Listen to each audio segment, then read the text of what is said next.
I'm Paul Levinson, and welcome to Light On, Light Through, episode 104. Well, I've been a bad boy. I haven't done an episode of Light On, Light Through in more than a year. And I'm sure there are at least one or two people out there, maybe three or four, who are really disappointed. So I decided to do this episode right now. And what better subject of a Light On, Light Through episode than a review of The Affair? I already reviewed all of season 1 of The Affair about a year and a half ago. And now I'm going to review all of season 2. Seems like a good idea because in just a few days, season 3 will be debuting on Showtime. Now, just to let you know what you're going to hear, each of these reviews were written about an hour or two, maybe the next morning at most, after The Affair, the episode of The Affair, had aired on Showtime. So these are pretty close to contemporaneous reviews of The Affair. And what that means is that when I'm reviewing episode 2.1, I won't know, and I didn't know at the time that I did that review, what was going to happen in episode 2.2, 2.3, and so on. And one other thing, I tended to give my reviews names. And you'll find my reviews of The Affair, of the first 2 years, and the forthcoming reviews of the new third season on my infiniteregress.tv blog. In any case, I'll put that link into the podcast notes, and I'll definitely say it again before this podcast concludes. But now, let's begin with my review of The Affair 2.1, which I entitled Advances. The Affair resumed last night with a strong episode as vibrant in its emotional tone as in its New York environs cinematography, just as it was last year, which is to say, excellent and welcome indeed. Now, one of my favorite threads of this already very literate series is Noah's travail as an author, which nabs the reality of traditional publishing about as accurately as I've ever seen on television. Noah needs money. How can that be, given the advance he received for his new book was in the hundreds of thousands of dollars, as he tells the perpetually unimpressed Helen? Well, as his editor Harry, also perfectly cast, explains to Noah, the advance will be paid out in multiple parts. The first part on signing the publishing contract, which Noah already received, and then on acceptance of the manuscript for publication, etc., etc.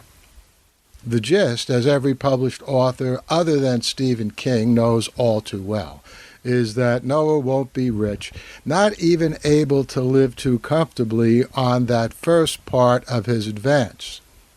Harry also grasps perfectly and conveys to Noah what an ending of a story should do. It should be surprising when you first encounter it, but be thoroughly predictable when you consider it in retrospect. This assessment may be slightly more on target than what most authors get from their editors, their agents, and others in the business. But it's great to see it delivered to Noah anyway. The Affair is going so well that I don't even like thinking about it ending and can only hope it's a long way off from a stunning and, in hindsight, inevitable final curtain for the series.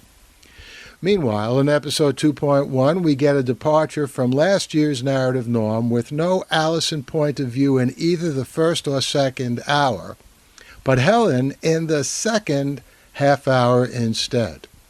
This was a good segment, too, showing Helen, from her point of view, of course, to be a lot more considerate of Noah than she is in his perspective. This becomes especially clear in the last scene, where she hires a top-notch lawyer to defend Noah. But I miss Allison's vision, and I'm looking forward to that and more of the story next week. The Affair 2.2, Loving a Writer. Well, I was going to wait a week until next Sunday to watch the next episode of The Affair, but I realized there may not be Showtime where I'll be, so I watched episode 2.2 last night instead on Showtime On Demand, and I'm glad I did. It was superb, continuing its compelling mix of great acting, cinematography, and storyline with Allison's and Cole's stories this time. The Affair this season will be presenting 4 points of view, not only Noah and Allison, but Helen and Cole, and so far that's enriched the story. Joshua Jackson's performance as Cole in 2.2 was Emmy-worthy. The subtle, under-the-surface, powerful but contained display of hurt, hate, pain, love, fatigue with the world, and in that last scene, just a hint of satisfaction at seeing Noah charged in court, well, all of that was just masterful. This was about the best performance I've ever seen of a man after his wife has left him. Of course, Cole is nothing but considerate to Allison in his take, in contrast to being disruptive, even frightening in her rendition of the same story. Ruth Wilson also puts in a fine performance, down to the expression in her eyes when Noah comes home after the lousy day in New York City that we saw in episode 2.1. After he grouses and leaves the room, the camera twice shows Allison looking at something with concern, uncertainty, and a touch of bracing in her eyes. Perfect camera work. And it turns out that's Noah, who apologizes and takes Allison in his arms. The love they feel for each other is vibrant. Allison's day in the vivid green of Cold Spring, New York, is notable in other ways, especially with Yvonne, who gets off one of the best lines in the episode, remarking to Allison that it's a, quote, horrible thing to love a writer, unquote. Allison learns that Yvonne is head of Bradford Publishing. Are they Noah's publisher? Probably. We know that Harry, Noah's editor, arranged for Noah and Allison to stay in the beautiful house in the country, which we now learned is owned by Yvonne and her husband. There are important connections to be explored. There's poetry in almost every scene of this drama, including in the taxi with Cole driving Noah's soon-to-be erstwhile father-in-law, who paints an appealing picture of how Montauk, Long Island used to be, getting Cole to almost roll his eyes in the front seat, including, quote, the way the ocean changes like a moody woman. Another good quote. A hallmark of great narrative is how even the minor characters are memorable. And The Affair has all of that, and I'm looking forward to more. The Affair 2.3, The Half-Wolf. A superb episode of The Affair tonight, 2.3, featuring Noah and Allison and a standalone story in Allison's half hour about Robert's half-wolf Pete, who in many ways captures perfectly the spirit of the entire narrative. Pete is half wild, runs away from home, and kills a bunch of innocent chickens. Yvonne, who never liked Pete much in the first place, wants Robert to do something about this problem, and Robert offers to kill the half-wolf. With Allison by his side, Robert levels his rifle at Pete, but you just know Robert couldn't kill this animal with paws in two worlds, the civilized and the wild. That's because that situation, civilized and wild, is as good a characterization as we might want of Noah and Allison's story. They're tied together by a love, still illicit according to the rules of society, but as true as can be.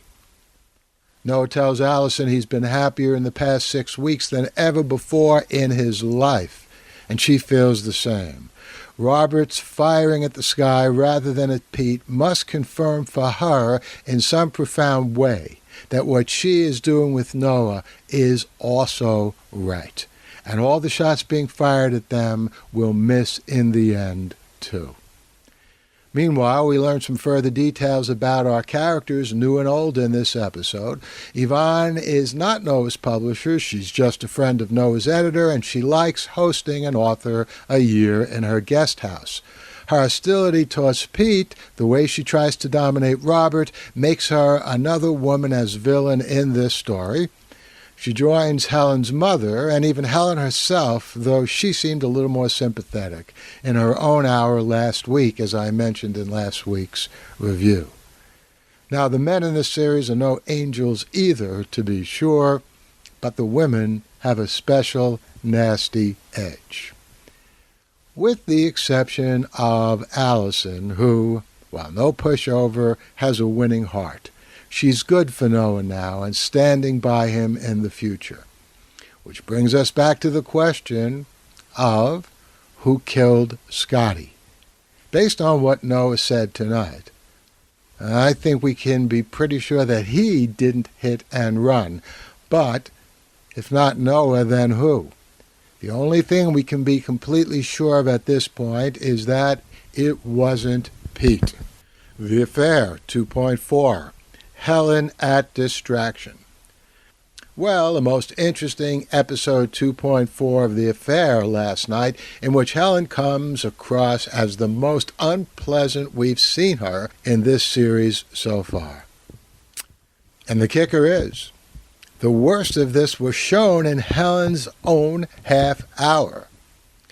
The setup on The Affair up until now is that our characters usually appear more considerate or more sympathetically portrayed in their own 30-minute segments. Certainly Noah usually seems like more of a mensch in his story than he does in Allison's, and Allison a little deeper and more loving in hers than in Noah's segment.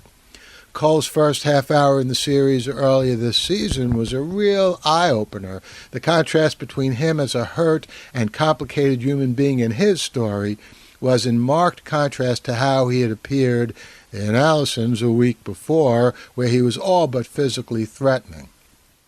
And Helen, well, was more sympathetic in her story in that same episode 2.2 than she'd been any time in the first season.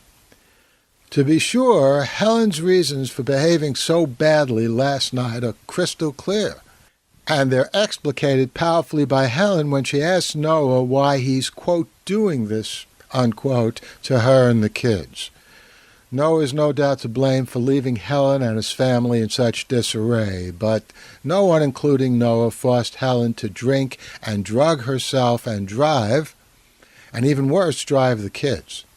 That she made that bad decision is, of course, just another example of how off-kilter The Affair has made her, but she still should have known and done better. The kids are also foremost in Noah's story. He, too, is a little reckless in driving the kids to hither and yon after he comes to their rescue from Helen, but he was far more in control than was Helen and didn't do anything to endanger them. The kids are the reason he was even willing to spend more time away from Allison. But the hour resolves with Noah now having a great set of cards in his hand for his negotiations with Helen. Meanwhile, Allison, who even tries to help when Noah's son gets sick, is appearing better than ever. I hope we get a half hour for her next week. The Affair 2.5. Golden Cole. Cole continues in his segment of The Affair 2.5 to be by far the most considerate, decent, humane character in the story this season. Cole is nothing but the soul of loving and supportive of Allison when he finds her asleep in his bed at the end of the segment. He's more than willing to talk to her, hug her, sleep with her, figuratively and literally, despite her walking out on him. Now, this makes sense. After all, the segment is, again, from his perspective, even though Helen, in her perspective last week, was in some ways worse than she has appeared in Noah's narrative. Allison, as a matter of fact, didn't come across in her segment as good and appealing as Cole did in his. Why is she so upset about how Noah wrote about her in his novel? Surely it's no surprise to her that Noah finds her the embodiment of irresistible sex. Sure, I know that most women want to be more than that, but Noah didn't write in his novel that Allison was only that. I guess chalk up my not completely getting why Allison was so upset to my not completely understanding women. Now, I do completely get why Yvonne is so angry at Allison and fires her, and that no doubt contributed to Allison's extreme reaction to what she skim-read in the novel. The last thing Yvonne wants is a sex bomb in her home and office, and especially one that Robert quite pointedly has the hots for. One missing component of this story. Will Yvonne ask Noah and Allison to leave altogether? That's certainly a logical other shoe to drop. Meanwhile, the Cole story continues making a good case for him as his brother Scott's killer. So, who did it? Cole or Noah? You know what? Likely someone else. And we can't certainly take Allison out of the mix, and for that matter, Scott's bed partner and almost Cole's either. By the way, I was interviewed about the affair by Bob Mann for his Let's Consider the Source on Sirius XM Insight Radio, Channel 121 on Saturday, November 7th, 2015. And it was replayed on Sunday, November 8th at 11 a.m. The Saturday show is 5 p.m.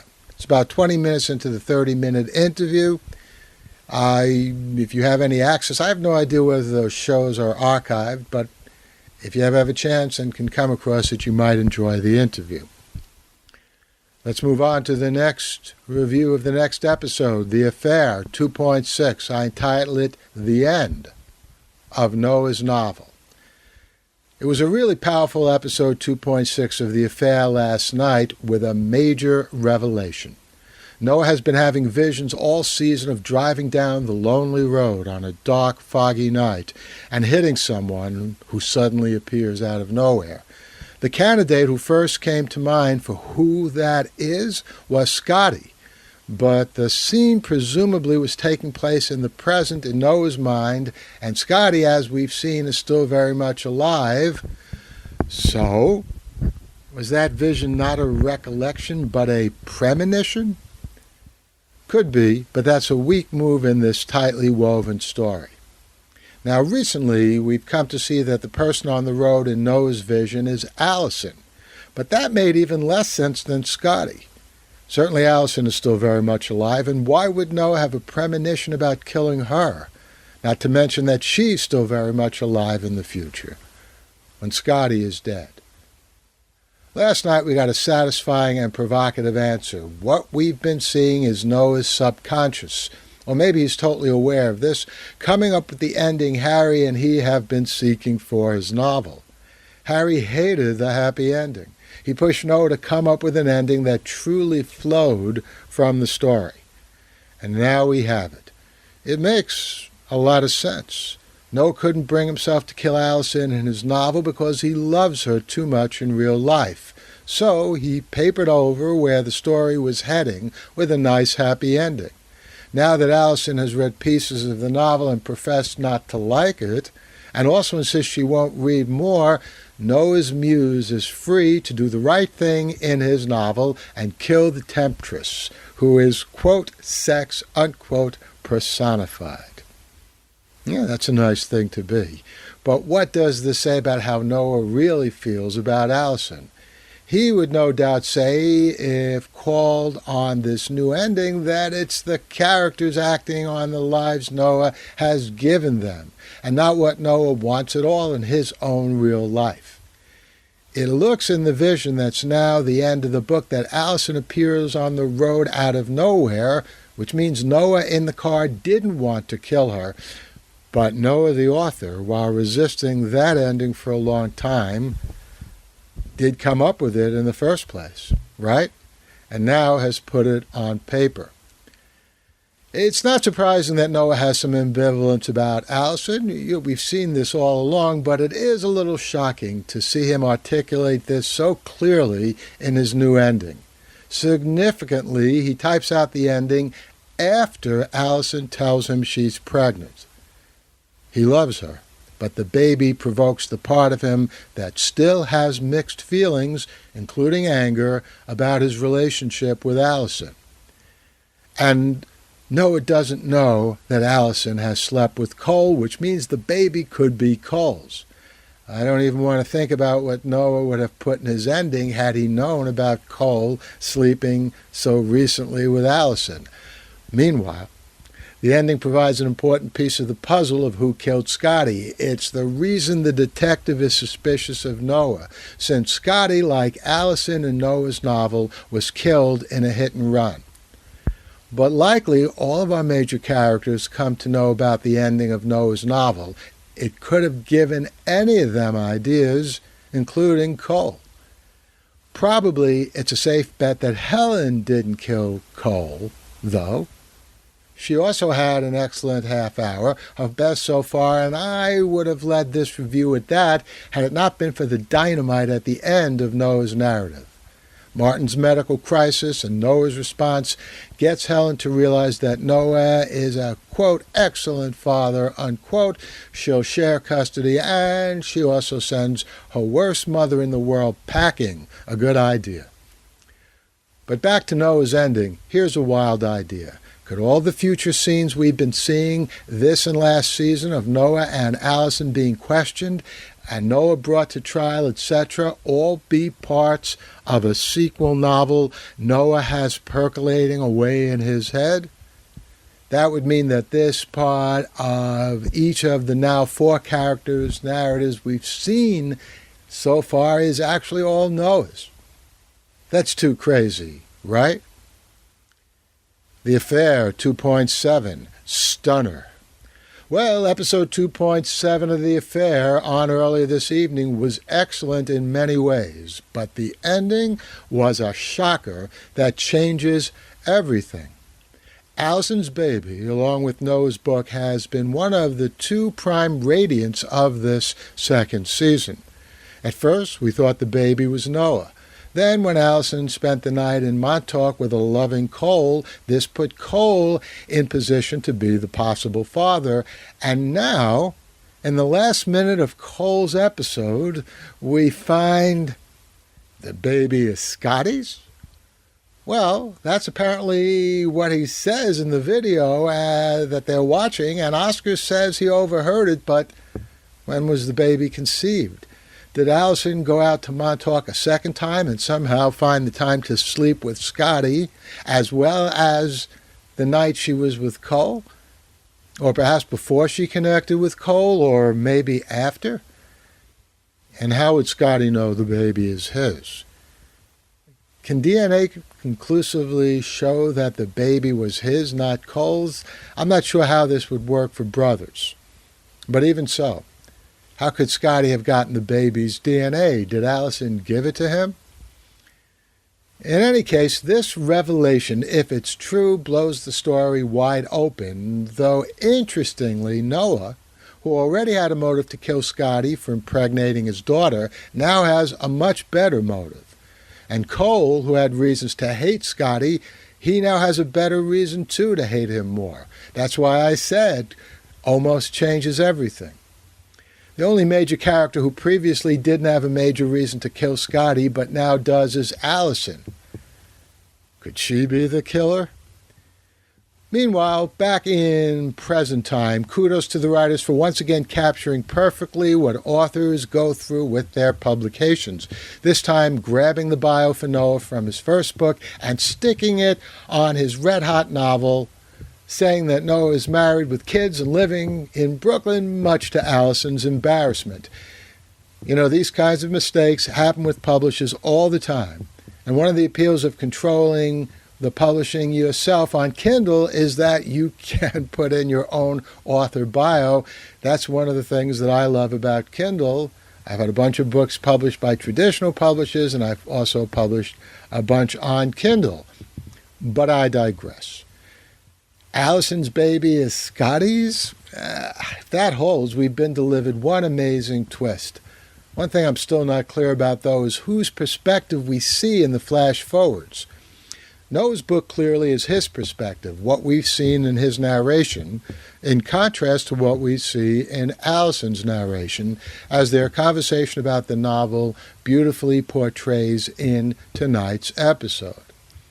But Scotty's death, and indeed Allison's baby, and most of what we've seen this season, maybe everything, happens after the novel, which means all bets are off about whose perspective exactly this is. And this makes the twist tonight even harder to fathom. A bolt indeed from the wild blue, yonder or whatever is out there. The Affair 2.8, the reading, the review, the prize. Another outstanding episode of The Affair 2.8 tonight, which has become the best show on cable television as far as I'm concerned these days.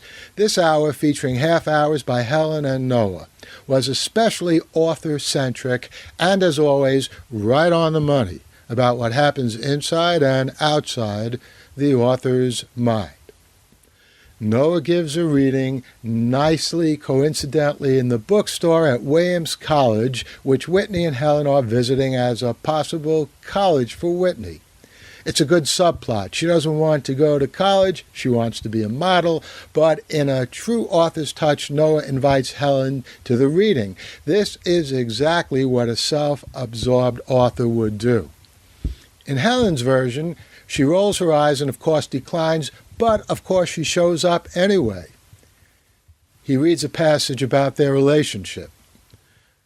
My own wife correctly called Noah's deliberate choice of that passage because Helen was in the audience. I think my wife is right about that. And in Noah's version, we see him switching to that passage after he begins with another. Guess what that one was? It was a hot shower scene with Allison. Now, also in the audience is a student book reviewer, there's always a student book reviewer somewhere, who has savaged Noah's novel in the student newspaper. Although Noah has otherwise been receiving rave reviews, this pan really nettles him. As my dear departed grandmother used to always say, if you stub one of your toes, the fact that your other 9 toes are fine doesn't make that hurt toe feel any better. This captures exactly the way Noah and all authors feel about reviews of their books. Anything less than adulation hurts like that stubbed toe. The student reviewer also delivers the bad news that Noah has lost the PEN/Faulkner Prize. Hey, I haven't read his novel, but from what I've heard of it on The Affair, I certainly would have voted for it. Noah, again unerringly typical of any writer, attributes his loss to reverse discrimination against a white male writer like himself. Meanwhile, surrounding this gem of an episode about the writerly life, we also get an important development in the bombshell that was released last week. Helen has a pacifier from Allison's baby, which she gives to Noah's lawyer. This will provide DNA and prove whether the baby is Scott's or Noah's. Again, as I mentioned last week, I don't know if the DNA would show if the baby is Cole's or Scott's. In any case, exciting times ahead on The Affair. And in the meantime, here's a link to a reading I did of one of my novels on burning Alexandria a few years ago. Alas, it didn't win the PEN/Faulkner Prize either. And note to people listening to this podcast, I'll put the link in for that reading for you as well. The next episode, The Affair 2.9, Nameless Hurricane.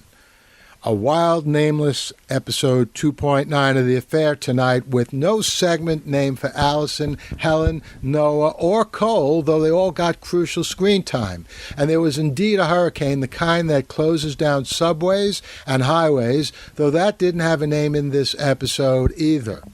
Actually, it did. Somebody told me its name after I posted this review. I'll tell you that at the end of the review. The happiest encounter was between Helen and the doctor who saved Martin. It's good to see Helen finally beginning to get a little happiness, especially because she's becoming more of an admirable character. Noah and Cole each had a terrible night in the storm for different reasons. Noah just can't get a break with Whitney to the point of seeing her in a sex den or a Playboy-like club. He's stoned and high and waiting to have sex with his publicist. And Whitney, well, with another girl. This happens right after Max interrupts Noah's promising negotiation with a Hollywood producer, now in New York, who loves Noah's book and wants to make a movie out of it, albeit with a happy ending, which of course is the way Noah first wrote it. The parallel angst of Noah and Cole is an important part of the bigger story. Cole's narrative tonight looks at the beginning as if he would be like Helen, even better than Helen, and find some lasting happiness with his girlfriend. But her revelation that she can have children ends that, at least for the time being, and we leave Cole literally setting his house on fire. We know, of course, that Cole will get out of the house before it burns down totally. We saw him in the courtroom, certainly responding to Noah's predicament. That was in the future. But the burning house, in effect, is the death of Cole's earlier life, presumably including Allison, or presumably including his life with Allison. Now, this is significant because the scene with Allison having her baby shifts repeatedly to shots of Cole, not Noah, which strongly implies, as if we didn't expect it already, that Cole, not Noah, is the father of her baby girl. This points to the shocker in the episode before last, with Scotty telling Allison that the baby is, quote, ours, unquote, and it will be good to see this resolved, I hope, in the next 3 remaining episodes of this season. Powerful writing and acting continue to make The Affair one outstanding piece of television drama. Now, getting back to what I said about the hurricane not being named at the beginning, after I published that blog post review, Auntie Twitty, that's the name of this Twitter person's account over on Twitter, told me the hurricane was named on the radio at the beginning, Hurricane Alley, very appropriately named. I somehow missed that. Hey, that's what I get for not paying the rapt attention I should be to every single second of this great show. The Affair 2.10 meets In Treatment. Another fine episode of The Affair tonight, 2.10, which ends in a cliffhanger about the results of the paternity test for Joni, even though it's got to be that the baby is Cole's. Which leads again to the big question of who ran down Scotty, given the ambivalence that Noah has to being a father in a marriage with Allison, and being the, quote, good, unquote, not the, quote, great, unquote, guy, as he puts it, for more of which I'll say a little more later. It occurred to me that he now has about the least motive for permanently shutting Scotty up. If Scotty revealed that Cole, not Noah, was Joni's father, that might well give Noah precisely the license to leave Allison that a part of him certainly so much wants. Allison and Cole still remain the main suspects with Noah out of the scenario, but there could also be another. Louisa now also has a nice big motive. She would be very threatened by the knowledge that Cole is Joni's father, given that she can't have a baby, and she knows how much Cole wants one. Would she kill Scotty to keep him quiet? It's hard to say because we don't yet know her well enough. But either she or someone else looking out for her interests can't be ruled out. Noah's segment with Marilyn the Shrink was excellent. A case of The Affair meeting In Treatment, which makes sense since Sarah Treem and Haggai Levi, or Levi, I don't know how to pronounce his last name, are producers of both great series. In Treatment was on HBO, and obviously The Affair is on Showtime. Noah is wanting to be a good family man, but not at the expense of being a great man, in his case a great author, but which on his analysis comes with the trimmings of, quote, bending, unquote, an attractive graduate student over his desk, makes one of the best set pieces on the series, as Noah comes to realize this and spells it out in Marilyn's office. The 20 or so minutes provide about as good a probing as you'll get anywhere on television, or for that matter in the movies, about what it might personally take to make a big difference in the world. Significantly, Noah thinks it's either good or great, in contrast to Marilyn, who suggests that maybe you can have both, or maybe the two lifestyles have no intrinsic connection to greatness at all. Well, one thing is certain, just 2 more episodes left of this season. The Affair 2.11, Allison and Cole in Business. And an unexpected development in The Affair 2.11 last night. Allison and Cole are going into business together as joint owners of the Lobster Roll. Now, I get Cole's motivation, sort of. He wants to stay in Montauk. He's happy with Louisa. He sees no threat from Allison. But Allison's, I don't know, I don't get so much. Surely she sees that Noah will be threatened by this, as indeed he is, and all but tells her. And how could she be comfortable partnering in business with Cole after all they've been through? At this point, Allison surely knows Joni is Cole's, not Noah's. So is her motive for going into business with Cole that she's hoping they'll also be reunited as a couple and raise Joni together? That's certainly possible, but Allison doesn't overtly seem to want this, at least not as yet, either. Of course, what we saw of Allison was from Noah's point of view, which has always been insecure about how much Allison really wants him and the two of them as a couple. Since we didn't see Allison's point of view last night, we can't be sure what she was really thinking or feeling. Indeed, the glow she had about going into business with Cole, remember, was from Cole's point of view, and so may not necessarily be hers either. But back to the killing of Scotty. As I said last week, I think Louisa now has to be considered a prime suspect. Scotty has come close to telling Cole what he knows. Should Louisa find out what Scotty knows, she would have a powerful motive to get rid of Scotty before he tells Cole that he's Joni's father. On the other hand, we may see Scotty spill the beans to Cole in the very next scene as he opens his eyes and talks in the car. We'll find out more next week. And my only regret is I wish that episode was on tonight. And here then is my review of the episode Season 2 finale, which I entitled No One's Fault. A stunningly good finale to Season 2 of The Affair on Showtime tonight, in which we finally find out who killed Scotty. Like in an Agatha Christie novel such as Murder on the Orient Express, it turns out that Scotty died from more than one hand. But unlike in Agatha Christie, none of the perpetrators intended to hurt Scotty, and his death was really none of their faults. Allison pushes Scotty out into the road where he's hit by the car, but she's doing this to fight Scotty off as he's trying to have unconsensual sex with her, that is, rape her. Helen, drunk, is the driver, but she didn't want to be driving in that condition. She was driving only because Noah, also drunk, gave Helen no choice. And even if she had been cold sober, there was likely no way she could have swerved out of the way and not hit Scotty, given that he was pushed right in front of her car. We finally learn the meaning of what Noah has been seeing in his dreams or visions all season. He has been seeing Allison on the road because he in fact saw her there on that fateful evening. Noah's character is also handled exceedingly well. For most of the season and most of tonight, he was a selfish, not very sympathetic character.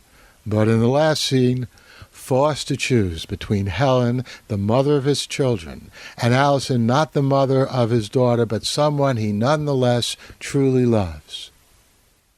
he chooses to save them both and confess to a crime he did not commit. Earlier, in his 30-minute story, he's furious at Allison about her sleeping with Cole, the height of hypocrisy given that he twice was on the verge of sleeping with his pretty publicist, and didn't only because she pulled back the first time and poor Noah encountered his daughter the second time. But you couldn't ask for a better redemption than we saw at the end tonight. And I'm looking forward to Season 3 next year in this one-of-a-kind drama that's unique on television. And P.S., one final point, Scotty deserves a big round of applause for his rendition of House of the Rising Sun. There is a house in New Orleans. Powerful swan song for his character. The Light on Light Through podcast. Well, I hope you enjoyed those reviews of all the episodes of The Affair Season 2. First of all, I'll be back here next year with reviews of all of The Affair Season 3. But in between, I'll be having podcasts about all kinds of other topics, recondite, arcane, nefarious, you name it. In the meantime, I'm Paul Levinson. Oh, I forgot once again, if you want to read the reviews of The Affair, go to Infinite Regress. That's Infinite, INFINITEREGRESS.TV. And you can just search for Paul Levinson's blog and find it that way also. So, hey, I'll be back here soon with another episode of Light On, Light Through.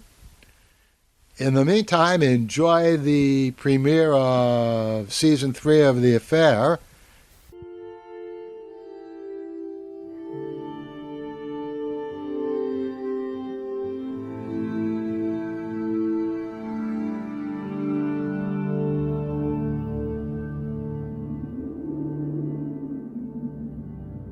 Athens, 2042 AD. She ripped the paper in half, then ripped the halves, then ripped what was left again into bits and pieces of history that could have been. Sierra Waters had read once that, years ago, it was thought that men made love for the thrill, while women made love for the sense of connection it gave them. Curled Up with a Good Book says, Sierra Waters is sexy as hell. You can find out more about The Plot to Save Socrates by Paul Levinson at theplottosavesocrates.com.